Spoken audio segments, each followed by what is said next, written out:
நல்லா யோசிச்சு சொல்லு மலர். அப்ப நீ அந்த முகத்தை தெளிவா பார்க்கலல?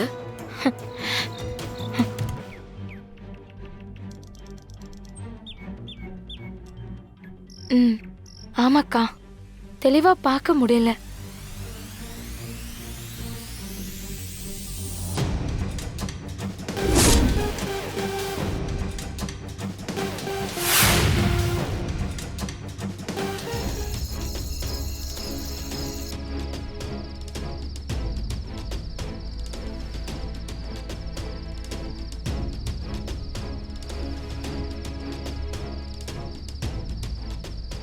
மாறன் சார் தான் எனக்கு மெசேஜ் அனுப்பி வர சொன்னாரு.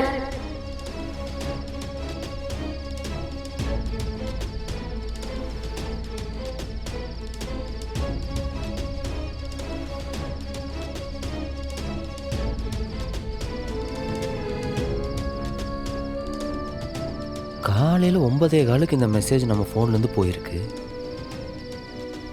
அந்த டைமில் நான் எங்கே இருந்தேன்?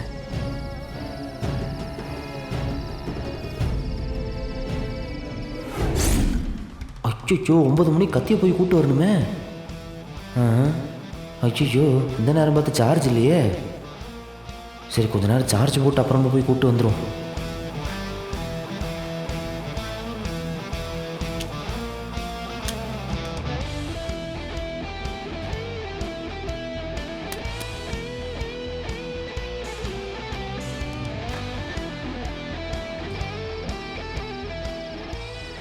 அப்போது என் ஃபோன் சார்ஜில் இருந்துச்சு. அந்த டைமில் தான் என் ஃபோன்லேருந்து போயிருக்கு. பிரதர் சொல்லுங்கள் சார். நேற்று ஒரு 9 மணி இருக்கும். இங்கே ஏதாச்சும் பிரச்சனை நடந்துச்சா? சந்தேகப்படுற மாதிரி ஏதாச்சும் நடமாட்டம் ஏதாச்சும்? இல்லைங்களே. ஆனால் கொஞ்ச நேரம் முன்னால் கொசு மருந்து அடிச்சிட்டு இருந்தாங்க. இந்த ஏரியா ஃபுல்லாகவே ஒரே புகையாக இருந்துச்சு. அதனால் எனக்கே கண்ணெல்லாம் எரிச்சல். எதிர்த்த மாதிரி இருந்தவங்க யாருன்னு கூட தெரியல.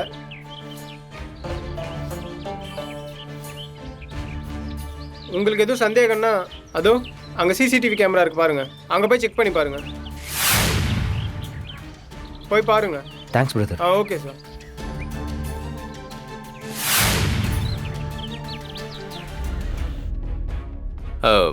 வாராணி, அந்த பொண்ணு பிரச்சனை என்னாச்சு? மொத்த குடும்பமும் மாறனை நிக்க வச்சு லெஃப்ட் ரைட்னு வாங்கிட்டாங்களா? அட நீ வேற ஆதே. ஓரளவுக்கு அவன் கதை முடிகிற மாதிரியே தான் அப்படி தீவிரமா போயிட்டு இருந்தது. நானும் எரியிற நெருப்புல பெட்ரோலு மண்ணெண்ணு எல்லாத்தையுமே ஊத்திக்கிட்டு இருந்தேன். நெருப்பு அப்படியே கொழுந்து விட்டு எரியும் போது டப்புன்னு அப்படியே ஒரு பக்கெட்டு தண்ணிய ஊத்தி மொத்தமா அணைச்சிட்டா அந்த வீரா. என்ன சொல்ற?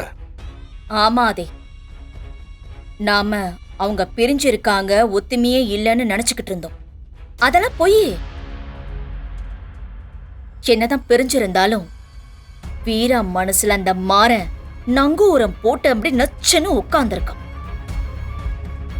உலகமே மாறன தப்பா சொன்னாலும் நான் நம்பவே மாட்டேங்கிறாள. அப்புறம் என்ன, எல்லாரும் அமைதியா அப்படியே கலைஞ்சு போயிட்டாங்க. இதுக்கு பின்னாடி யார் இருக்கா அப்படின்னு வீரா கண்டுபிடிக்க போறேன்னு சபதம் வர போட்டுட்டு போயிருக்கா. ஆனா இந்த மாறன் ஏதோ சைலண்டாவே சுத்திக்கிட்டு இருக்கான். அவனை நம்ப முடியாதாதே. அவன் கண்டிப்பா இந்த விஷயத்தை விசாரிக்க ஆரம்பிப்பான். ஏதாவது ஒண்ணு பண்ணணும். விசாரிக்கட்டும். அவ என்ன பெரிய சிபிசிஐடியா? விசாரிச்சா எல்லா உண்மையும் கண்டுபிடிச்சிருவாளா? அவளால எதையும் கண்டுபிடிக்க முடியாது. நீ தைரியமா இரு. இல்லாதே, இது ஏதோ தப்பா போற மாதிரியே எனக்கு ஏதோ உறுத்திக்கிட்டே இருக்கு. அவன் ஏதாவது சத்தம் போட்டு பிரச்சனை பண்ணா கூட பரவாயில்ல, ரொம்ப சைலண்டா இருக்கானே. அதான் எனக்கு ரொம்ப சந்தேகமா இருக்கு. அதான் நான் இருக்கேன்ல, நான் பாத்துக்கிறேன். ஏன் வீரா, என்ன நீ ஆரம்பத்திலேருந்து என்ன சைட் அடிச்சதை வச்சு இதெல்லாம் சொல்றியா? இல்ல இப்ப நான் ஜெயிலிருந்து வந்ததுக்கு அப்புறமா என்ன சைட் அடிச்சதை வச்சு இப்படி சொல்றியா? இப்படியே பேசிக்கிட்டு இருந்தேன்னு வச்சுக்கோ, நீ எக்கேடோ கெட்டு போன்னு சொல்லி நான் பாட்டுக்கு என் வேலையை பார்க்க போயிருவேன். ஏதோ உமால இருக்கிற நம்பிக்கையில உனக்கு சப்போர்ட்டா பேசின, அதை மிஸ்யூஸ் பண்ணிக்கிட்டு இருக்க நீயா? என்ன என்ன என்னடா? ஏ இங்க வா, விடு விடு, நீ இங்கேயே இரு. வீடியோவே ப்ளே பண்ணுவோம், வேற ஏதாவது எவிடன்ஸ் இருக்கான்னு பார்ப்போம். என்ன அவன் முகம் தெரிஞ்சா கொஞ்சம் நல்லா இருக்கும். ப்ளே பண்ணு. வீரா, ஆ எனக்கு ஒரு டவுட்டு. என்ன? எப்படி முன்ன பின்ன தெரியாத பொண்ணுங்கள்ட்ட இவ்வளோ உரிமையா கிஸ் பண்ணவெல்லாம் பார்க்கறாங்க? கிஸ் பண்றத பத்தி நீ என்ன நினைக்கிற? எனக்கு தெரியாது சார். எனக்கு அதுல எந்த எக்ஸ்பீரியன்ஸுமே இல்ல. சும்மா நடிக்காத. காட்டிலேயே நமக்கு ஒரு நல்ல சான்ஸ் கிடைச்சிச்சு, அதையும் நான் மிஸ் பண்ணிட்டேன். என்ன? ஒருவேளை அந்த சந்தர்ப்பத்தை நம்ம யூஸ் பண்ணோன்னு வெயி, இன்னைக்கு நீ கரெக்டா பதில் சொல்லிருப்பல்ல. என்ன வெறுப்பேத்துனு வெய்யு. நீதான் மலர்கிட்ட தப்பா நடந்துகிட்டேன்னு உன் மேல கேஸ் ஃபைல் பண்ணி உள்ள தூக்கி வச்சிருவேன். நீ செஞ்சாலும் செய்வ. இந்தா வீடியோ ப்ளே பண்ணு. டவுட் கேக்குறான் நம்ம டவுட்.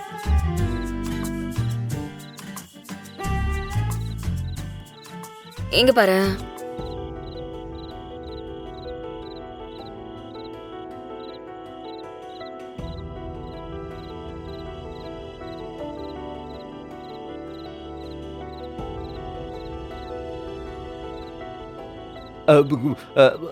ஆமாமா, அந்த புகை மூட்டத்துக்குள்ளதான் என்னமோ நடந்திருக்கு. இப்ப நான் என்ன சொன்னேன்னு சொல்லு.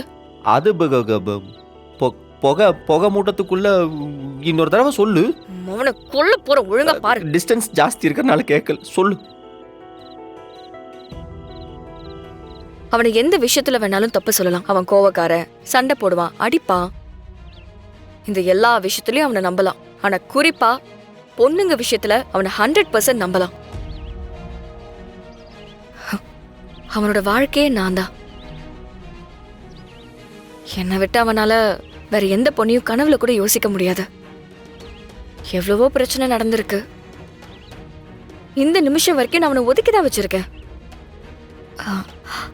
ஆனா அவன் திரும்ப திரும்ப என்னதான் சுத்தி சுத்தி வரான்.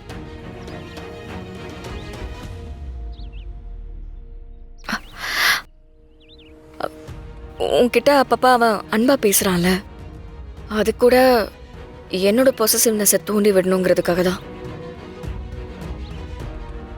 மற்றபடி உன்னை பத்தி அவனுக்கு தப்பான நோக்கம் எதுவுமே கிடையாதுமா. அது உனக்கு புரியாததுதான் பிரச்சனையே. இப்ப புரியுதுக்கா. சின்ன சின்னதா டூப்ளிகேட் வேலை பண்றவன் சினிமால பாடி டபுள் பண்ணுவாங்கல்ல. ஆமா, ஹீரோ மாதிரி இன்னொருத்தர் இருப்பான். ஃபைட் சீன்லாம் வந்து அவனை தான் கூப்பிடுவாங்க. அவனா? ஆமா ஆமா ஆமா, அந்த வேலையை பண்றவன் தான் அவன். அவன் அட்ரஸ் உனக்கு வேணுமா? ஆமாண்ணே, நான் கொஞ்சம் பர்சனலாக மீட் பண்ணோம், ஒரு முக்கியமான வேலை. சரி ஓகே, நான் அனுப்பி வைக்கிறேன். ஆ